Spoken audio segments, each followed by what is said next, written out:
Bonjour à tous, c'est Zimbabwe et aujourd'hui on se retrouve pour le combien? Pour déjà le 8 juillet. 8 juillet, ça fait quand même pas mal du tout, hein. Donc aujourd'hui on se retrouve donc pour les 25 ans de la mort de Kim Il-sung.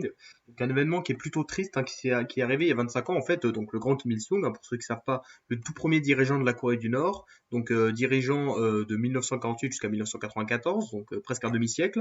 Et bien il est mort il y a pile 25 ans, donc à l'âge de 82 ans. Faut bien se rendre compte qu'à l'époque, c'était un truc de fou, hein. Vraiment, la Corée du Nord, enfin, et avec toute la propagande qu'il y a, ce type, c'était un dieu vivant. Et le jour où il est mort, ça a été horrible. Il y a eu une journée de deuil national horrible. Bon, du coup, après ça, Kim Il-sung a été nommé donc président pour l'éternité. Donc, encore aujourd'hui, il est ultra populaire en Corée du Nord. Enfin, c'est le mec le plus populaire du monde. Enfin, c'est un dieu vivant là-bas, quoi. Enfin, vraiment pour dire qu'à l'époque, enfin, vraiment, tous les Nord-Coréens connaissent le 8 juillet 94 et savent à quel point c'est horrible.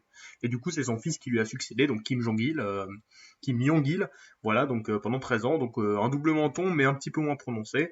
Donc il a régné 13 ans, et puis après c'est son fils, hein, donc le petit-fils Kim Jong-un, voilà, le petit-fils de Kim Il-sung qui lui a succédé, hein, donc on retrouve un petit peu le double menton, ça fait toujours plaisir, donc voilà, une dynastie, la seule dynastie communiste, hein, qui existe au monde, donc ça mérite quand même bon, pas le respect on va dire, mais quand même un regard intéressé, on va dire.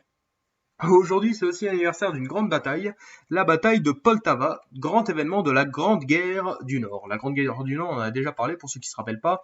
En fait, une bataille qui a eu lieu en Europe du Nord et de l'Est, du coup on ne connaît pas trop nous, c'est la Russie contre la Suède qui était très forte à l'époque, et en fait on a Charles XII, donc le roi de Suède et tout, un génie militaire qui décide d'attaquer donc la Russie du grand Pierre le Grand, grand modernisateur de la Russie.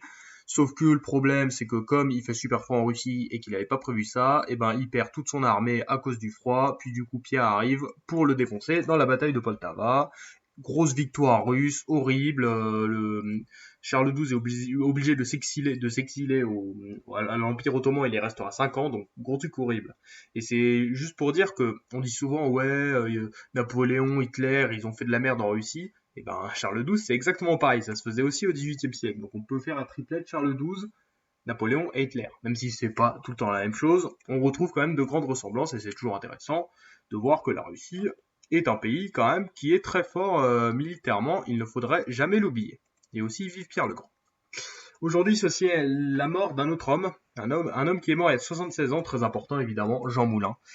Eh oui, Jean Moulin. Alors ouais, c'est une photo de Jean Moulin, donc voilà, en 1937, il a été plutôt BG parce que c'est pas la photo qu'on connaît le plus, la photo qu'on connaît, c'est celle-là, voilà, où il est camouflé, étant donné que c'était un petit peu un résistant, hein.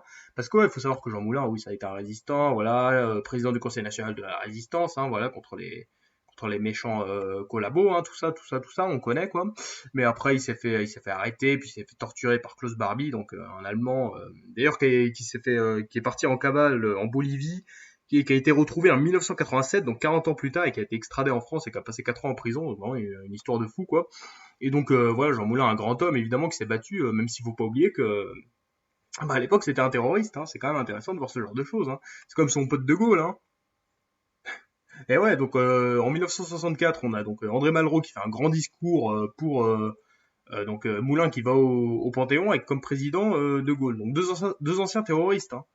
C'est quand même intéressant, hein, faut pas oublier ce genre de choses. De rôle de l'histoire. Peut-être que allez, on va dire dans 30 ans, les mecs qui font des attentats islamistes, ce seront des présidents.